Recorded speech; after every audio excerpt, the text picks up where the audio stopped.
Don't look. Aren't local governments unfair and undemocratic?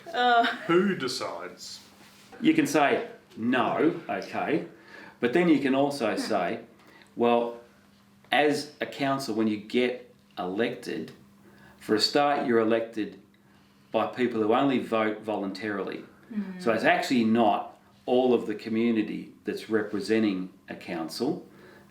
It's a percentage of the community. It could be a high percentage, but it's not as high as, say, a federal government election where it's compulsory to go and vote. You could say, by comparison, local governments are less democratic or undemocratic compared to state and federal governments because they have a different base.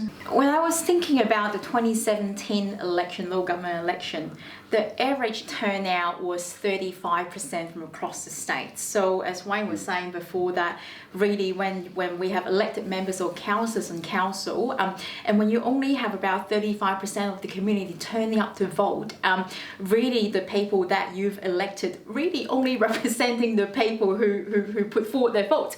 So I guess to address this question, if anyone has any concern about local governments being unfair and undemocratic, really the one way that you can help deal with this issue is turn up to vote in October this year and have your say with your own local government election. If you talk about democracy being, as we said before, a representative system, so regardless, you end up with a councillor, by comparison, say, to an MP, who are representing the community, then they have to interact with other elected members and make a decision which is based on a majority and sometimes absolute majority decision making under the law. Now that's as absolutely democratic as a government gets. Another thing that people like to talk about is a fully participatory democracy. And in this day and age, that's probably slightly easier to imagine, an online environment where every member of your community can go online and you could put questions to the entire citizenry and get them to make a decision in a majority sense. We at Melville use a thing called Melville Talks, that we put out an issue, we put out information to do with that issue so that people can get some understanding around the topic, and then we invite comment back.